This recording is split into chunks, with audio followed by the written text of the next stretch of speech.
보험금 95억 원을 노리고 만삭 아내를 교통사고로 위장해 살해한 혐의로 기소된 50대 남성.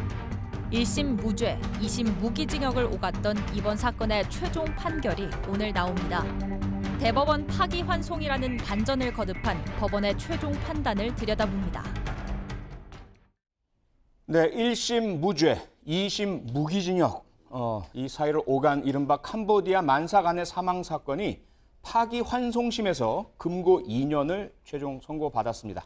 대법에서 파기환송심 결정을 낸 이 재판, 백 변호사 어떤 내용인지 소개 좀 해주시죠. 일단 2014년에 있었던 교통사고였습니다. 네. 그 교통사고에서 캄보디아 만삭의 아내가 사망을 했는데 예. 그 당시에 수사기관에선 이건 고의사고다. 네. 그러니까 교통사고를 가장한 살인사건이라고 판단해서 이제 기소를 했습니다. 예. 일단 자세히 설명드리겠습니다만. 근데 이제 1심에서 그 무죄 판단이 나왔어요. 예. 범행 동기를 명확하게 단정하기 좀 어렵고 네. 고의사고라고 단정하기 어렵다 해서 무죄가 나왔는데 항소심에서는 아니 보험금 생명보험금을 90억이나 탈 만큼 보험을 들었다면 95억 원. 네, 그 일반적이진 그러면, 않잖아요. 네, 이건 충분하다는 거죠. 예. 충분하니까 범행동기 충분한 유죄가 나와서 무기징역이 선고됐는데 네. 대법원에서 이 항소심을 파기환송합니다. 예. 이거는 아직까지 이것만 가지고는 살인 사건이라고 단정하기 어렵다는 판단으로 무죄 취지로 파기환송을 했는데 네. 이제 파기환송심이 오늘 결론이 났는데요. 네. 좀 다소 좀 이해하기 힘드실 겁니다. 무죄면 무죄고 유죄면 유죄지 그러게요. 금고 인연은 뭔가라고 하셨는데요. 예. 일단 파기환송을 하면 일단 우리나라에서는 검찰이 기소한 것만 법원에서 판단을 하기 때문에 살인죄로 기소했으면 살인죄가 아닌 무죄입니다. 그럴 경우에 파기환송심에서 무죄 판단을 받으면 안 되기 때문에 네. 검찰 입장에서도 살인죄가 아니라면 우리가 교통사고 처리특례법 보면 운전하다 실수로 사망하는 경우에 과실치사죄라고 하잖아요. 네. 그 과실치사죄로 예비적으로 이제 같이 기소하는 방식으로 공소를 변경했고 아하. 그 부분이 유죄가 판단이 돼서 아. 쉽게 말해서 고의 사고는 아닐지 몰라도 과실로 사고를 낸 것이다. 네. 그래서 금고 2년의 실형을 선고하고 도주의 우려가 있다고 법정 구속을 했습니다. 네네.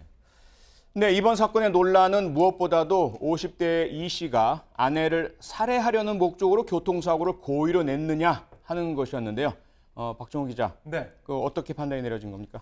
그러니까 검찰이 보기에는 이게 돈이 이유란 거예요. 돈이 이유다. 예, 방금 말씀하신 것처럼 네, 95억 원의 보험금을 노리고. 그렇습니다. 예. 25개 보험 이걸 네. 가입한 거거든요. 예. 그러니까 95억입니다. 아, 그러니까 이걸 가입한 이유가 뭐겠느냐 이걸 본 거고요. 네. 그리고 중요한 게 뭐냐면 만약에 한국인 아내였더라도 이렇게 가입했겠느냐. 아, 지금 한번 상식적으로 보십시오. 예. 만약에 집에 가서 아내에게 이 보험 가입하자. 그러면 25개를 내밀어요. 네. 근데 그게 95억이에요.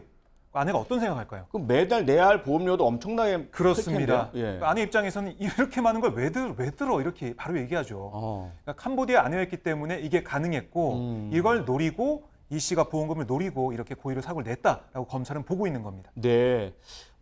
그래서 대법원이 파기환송했던 2심 그리고 1심 재판부 선고 이게 서로 상반된 결과지 않습니까? 그래서 그렇습니다. 누구나 관심을 가질 수밖에 없는데요. 네, 1심 재판은 무죄가 선고가 됐죠. 왜 그렇죠. 그랬냐? 네.